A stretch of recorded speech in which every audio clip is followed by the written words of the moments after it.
G'day everyone, Sonia Bernard here, linked by Ink Independent Stampin' Up! Demonstrator, and it is Technique Tuesday, and today is the 7th of March. Oh my goodness, only 10 days to St. Paddy's Day. Have I got that right? Yeah, 17th. My Marauders map, Harry Potter fan, got this at Universal with the family. It says, I solemnly swear that I'm up to no good. Mischief managed. Love the Harry Potter movies, but today's got nothing to do with Harry Potter and got everything to do with Easter, using this cute Easter bunny stamp set out of the new mini catalog that's still going from January to April. Now currently there is a punch that is not available. However, you know what?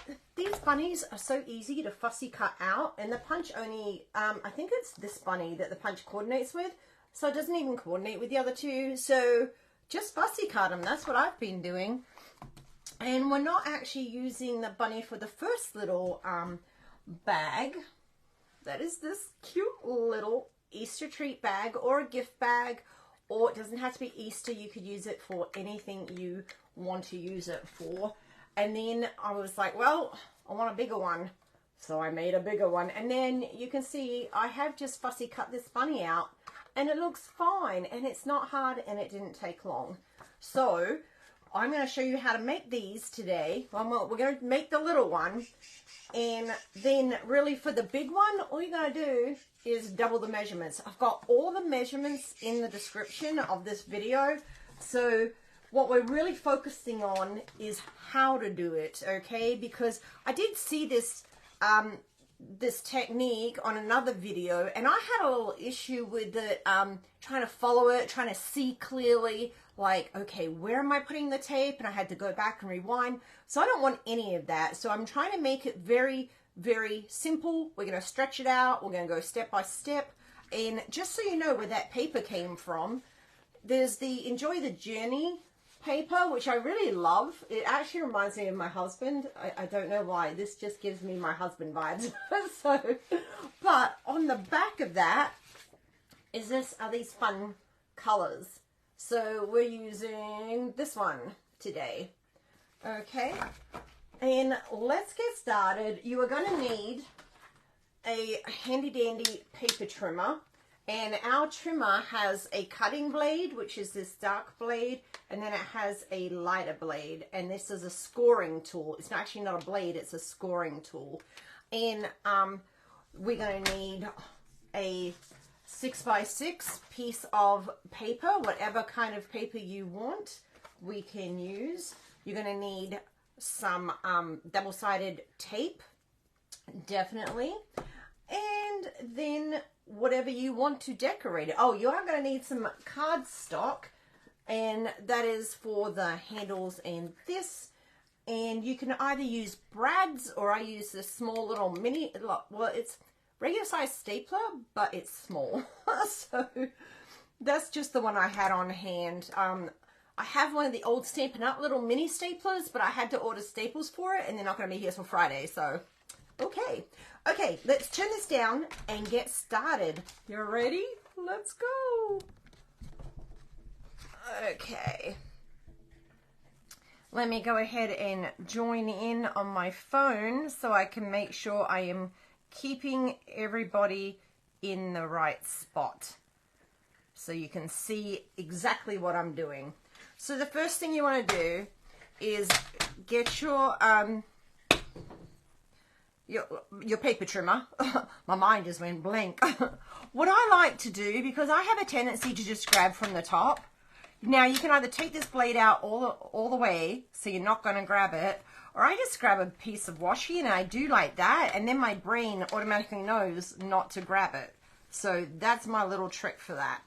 Now when you first start this, you need to make sure that, especially if you have a pattern that has an orientation, that you score it the correct way. Otherwise you're going to end up with it sideways. To me, this pattern is sideways this way. I like it this way. So your first two score marks are going to be with the pattern facing top to bottom, the way you're facing, okay? And we're going to score at 1.5 inches Now, you're not going to be able to see these score lines, but I've got something to show you in a minute where everything's going to make sense. Then we're going to slide it along to 4.5. Okay, and we're going to score that. Then we're going to simply do a 90-degree turn, and we're going to go at 2.5. And then we're going to go at 3.5. You are going to be surprised just how easy this is. 1 6x6 piece of paper, 4 score lines, boom. Now, let me show you. What I did was I made a template so you would be able to see what is going on here, okay? So these are the score lines that we have on this piece of paper that you can't really see. So this is the center of the bottom of the basket right here. Okay, and then we've got the front and the back, and these are the sides. So that really helps if you have a visual of, okay, what's going where. There's your front, and this is the outside view.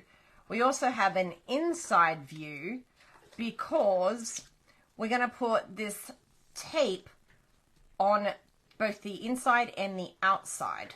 And this is one of the things I was having difficulty following in this other video, was like, where do I put the tape? I'm so confused. I had to go back, watch it several times over. So right now, if you've got a template, go ahead and take a screenshot, click of that one, and then we're going to flip it and go ahead and take a screenshot of that one. And that way you have a template of when you want to come make this again, you know exactly where your tape's going to go. You can just pop this in a place wherever you keep your stuff, and then you'll know exactly where the tape's going to go. So once, that's just to show you what's going on, okay? Then we're going to get our score tool, and we're going to score it. And we want to obviously score in, because this is the outside of our little Easter basket / gift bag. And you could make this with, if you wanted it heavier, you could make it with the cardstock too, I would guess. So then you've just got this rectangle in the center, and if you fold that up, you've got a front and you've got a back. Okay, and these are the sides. Now, when we are folding, I'm going to show you this again because this will help you get a visual understanding. Hold it with this thin strip, the bottom of the bag in the middle, going this way, okay? Then we're going to take this short line here and we're going to fold it into this long line. And I'll show you how we're going to do that. We're going to pinch this and we're going to pinch that. So we're going to pinch the ends, and then you're simply just going to, I like stick my finger in there to give it a little crease. And you'll feel a little resistance. Just push against it and line those two up here, those two edges. Then squish, literally squish with your thumb. And what you're squishing is this little flap on the inside. Okay, you're squishing that flap. So when you unfold it, you've got this bend right here. So again, if we're looking at this, we're taking this short line and we're going to fold it up to this long line. So it's the same principle for each of these. If you turn it around this way, you've got the exact same thing. You've got this short line and this long line. You're going to pinch, pinch, and fold it in. Pinch, pinch, fold. Pinch, pinch, fold. I like patterns. I like something that's easy to do, a step, a pattern. That is how my brain works. Now this way we're actually going to go mirror image. We're still going to go the short end into the long end, and it's the same principle, pinch, pinch, fold. And you can even do it this way if you want. I think it's easier because I'm right-handed, so if you're left-handed, you're probably just going to be doing this the opposite maybe. I don't know how my friend Laura can tell me how it works. She's left-handed. And Shelley, she's left-handed too. So then we've got the same thing happening here, and I've got one more to do. You see what's happening? We've got the folds here, and then this fold here. And one of the reasons I'm doing the folds first is because we need to know Again, you can just push it down, pinching and folding. We need to know where the adhesive is going to go. So pinch, and then remember you're squishing it down on the inside as well to give it that crease. You want that crease right here. Okay, so this is the outside of our paper. And again, we're going to orientate it so it looks like this. This is our base, our front and back, our sides.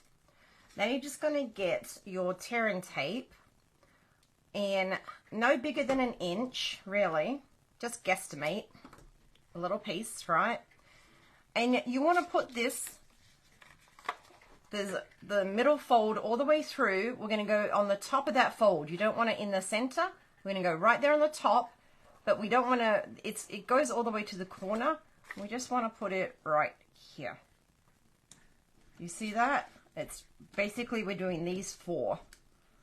And again, so they'd be opposite each other, and they're on the edge. Did anyone else, did that song just pop on your head? I'm on the edge of glory. Yeah, I can't sing. Lucky I can craft, because I would never make it as a singer. Okay, maybe America's Worst Singer. I could probably win that title. Okay, and don't worry if they're not even. That's no big deal. Like, you see this one's bigger than that. Don't worry about it. Then we're going to flip it. So now we're looking at the inside of the bag. Okay. And again, I just like to keep my orientation going this way because visually it makes sense in my head. Here's the bottom of my bag. Here's the inside pieces. And now this is where you don't want to make your piece too big because you do not want to go over that fold there. When you're putting the tape here, you just want to go up to that little fold. So again, and if you cut it too big, just snip off a piece and make it smaller.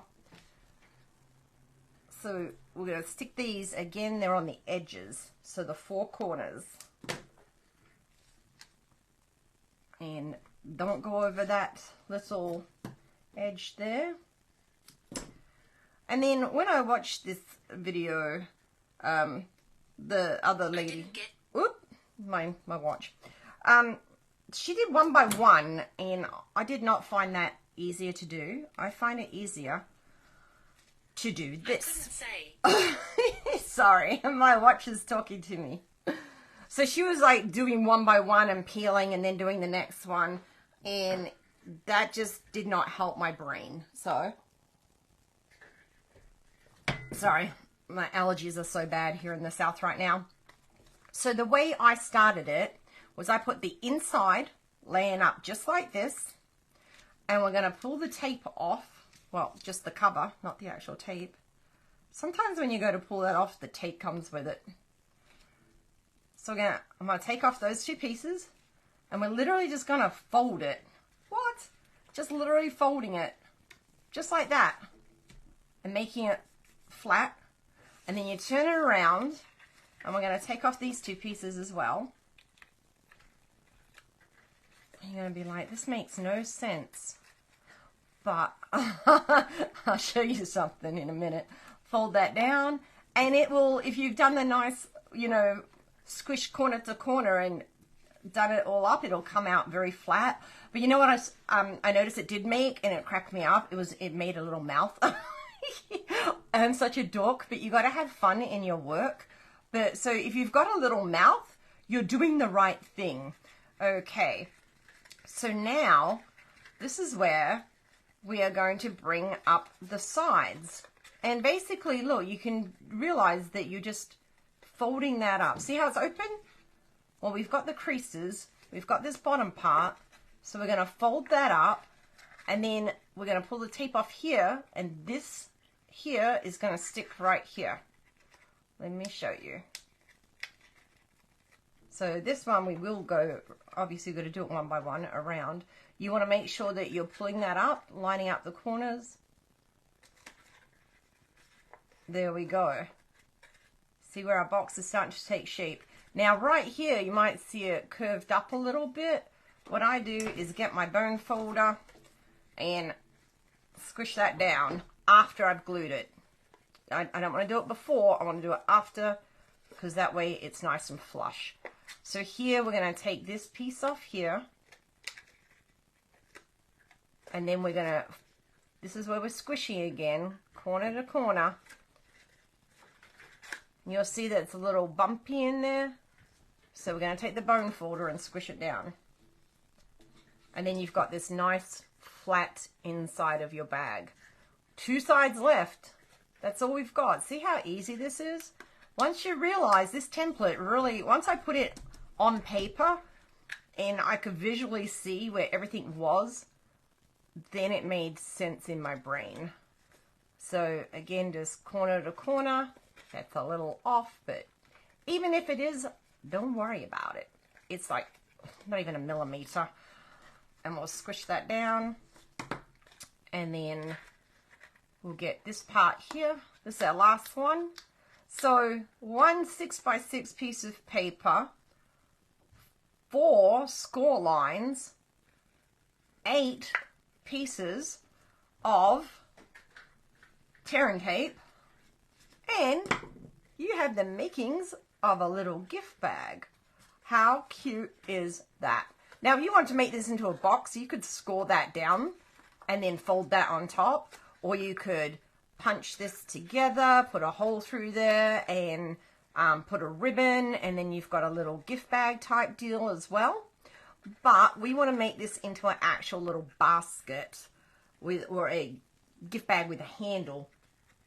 So this is probably the hardest part, really. That's the easy part. Now, hopefully I've done that in such a way that you understand the steps, and it's very, very, once you do one and you remember fold to fold, fold to fold, you know, and you use this template, you're going to be golden. Now, if you want to make a big size one, you are simply going to take a 12 by 12 piece of designer series paper and double the measurements. So it'll be scored at 3 inches and 9 inches, then 5 and 7, and then you'll make the handles, and they're going to be bigger at 1.5 an inch by 11, and then these strips here will be 3/4 inch by 6. All the dimensions are in the description. For this one, for these cute little handles here, we're going to get, this is Mango Melody cardstock, and we're going to cut 2 of those pieces, and they're 5, oh, what are they, straps? 1/4 inch by 5.5, right? And we've got 2 of them. And then I'm going to take my bone folder and just run that over, you know, like your curling ribbon at Christmas or birthday present or whatever occasion you find yourself curling ribbon for. Just give that a little curl. And honestly, this is the hardest part. Now, if you wanted, you could put brads in here and hold that down. But this is, I did like, when I watched that video, I did like her idea of using a little stapler. Now, because my stapler is so small, it only goes in a certain amount. That's as far as it goes, okay? So you want to make sure you're putting it on the inside and go down far enough where you can get a staple in. And then I want to put the outside of the staple here. Oops. Like I said, this is the finickiest, is that a word, finickiest part? The finicky part. Got it. Okay. So you can see the staple's here. The inside of the staple is here. Now, if you wanted to, you can see it here. You could go ahead and put another piece over top of that. You just want to trim those straps up. But there might be a bump where these staples are. But as long as they're flat, I mean, I don't think it's a problem. You can't really see it on the outside. So, because we cover it. So then, now, don't go across and across, because then you can't, well, I guess you could. But it looks cuter when you're doing the same side of the paper, so give it a little twist, and it's coming over on this side. I'm not doing the opposite side. I'm not turning it like that. We're using the same side of this piece of cardstock is going up against this bag here. Because if you do it the other way, it's going to be twisted. Now you want to try to just have them even and like the same width away from the edge and the same width down. I think I need to go a little further in there. I think I'm about 1/4 of an inch from the edge. And we're going to do this. There we go. Okay, let's do it again on the other side real quick. See if I can do it quick. Oh, I actually missed that a little bit. It's a little crooked. That's okay. I'm not going to sweat it. Because if someone gives you grief for being a little bit off, then they don't deserve your gift. It's all about just the thought that counts, and you actually put time, effort, and energy into making this for someone. Not to mention money, because craft supplies are not free, as we all know. So now if you have kids going to school and you need a little Easter tree, I know Valentine's has passed, but you can always save this for next year. And you can use these little bags for anything. I mean, think about it. I actually gave one to my friend for her birthday at hockey, and I had it filled with chocolates. Now, this one, I'm probably going to buy some of those little cute Easter eggs and put them in there. If you see my pictures, I do have some, my German Easter eggs. That's for family and close friends. There we go. So we just put that over top. Now this little strip, this is 5/8 of an inch by 3 inches, and you could do, if you're using the mini staples, then you could probably do 1/2 inch, because the mini staples are not as long. Or if you're using brads, you know, maybe you don't want to do this as big. But I actually like the ratio. I like the way it turned out. And then just pop that down. And then we have, oh my gosh, I love these so much. They're just so cute. They stand up by themselves. That's awesome. And then you can just decorate it any way you want. I took some of this white crinkled seam binding ribbon, finally remembered the whole name of it, and I colored it in with my light polished pink Stampin' blend. It's an alcohol based marker. Excuse moi. And then I did a die cut in Stylish Shapes dies. I did that cute little sentiment that comes in here, an Easter treat for you. I then stamped these 3 Easter eggs like this, and then I just cut out, I colored and cut out this one. See, I almost fussy cut this out. Now I want to show you a little trick here too. If you're fussy cutting, I did it on purpose, and you get a little bit of white around the edge, you can grab a Stampin' blend, or if you have a Stampin' marker.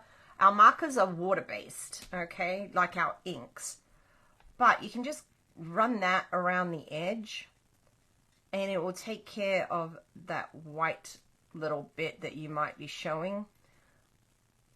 So you could just go like this. Boom. And there you have a little bit more definition to your egg. And then I just took a little bit of Stampin' Seal, and I ran that across. I put my hand in here to hold it, and I ran it across. I put a little bit right here, just in the center where I'm going to put the sentiment. And then I took the ribbon, and I'm just telling you what I did because we don't need to go into all the details. Put it here across like this, and the Stampin' Seal held it in place, obviously. Then some dimensionals onto the back of your little tag, popped over top of the ribbon, a little bling. This bling is the pastel adhesive backed sequins. They come on, it's the 2 sheets come in the packet, and they've got the big ones on one side, the little ones on this side, and they've already got the adhesive on them, so they're ready to go. And a little dimensional, I used a mini dimensional, pop that on there, and boom, we're done. Do you love it? I hope you love it. I hope you try it. Use any designer series paper you have. Go big and you can decorate it more like a card front. Okay. Go small, you can still decorate it. You just don't want to cover the whole front. You know, that I think that defeats the purpose. But it's amazing. It amazes me that this is double the size paper, but the bag is a lot bigger than just twice as big. Obviously, look. Well, maybe it's not. I don't know. It feels bigger. But you can fit so much in here. It's ridiculous. Look how big this is. This is our Stampin' blend. So just to give you an idea of... Oh, it almost fits all the way down. It's big. There's a lot you can pack in there. And these handles, because they're stapled on, they could probably fit quite a bit of weight in there. I just wouldn't go overboard. It's not like, you know... If you're using cardstock... Sure. You could also cut a piece of cardstock and stick it down on the inside, and that could help fortify the bottom there and just make it sturdier. So there's ways that you could make this. You could make this in cardstock and then cut out layers of DSP. But I like this. It's quick. It's easy. You don't have to get your scissors out and cut anything. You just cut the paper on your paper trimmer. You score, you fold, you glue, you tape it together, and boom, we're done. We are done. So I hope you love it. If you do make one, go ahead. I'm also going to post this video on my Facebook group, and that is my Facebook page is called Linked by Ink. I would love to see what you create. Thank you so much for watching this video. And to everyone who subscribes and continues to watch my videos, I truly, truly appreciate it. And if you haven't hit that subscribe button, please do. I'm creeping up to that 1,000. That's the magic number there. I think I'm going to have a little celebration when we hit that. So thanks so much, guys. I hope you have a wonderful day. I hope you have a creative day. And I will see you Thursday at 3 p.m. Eastern Time for my free with purchase card class. Okay, thanks guys. Bye.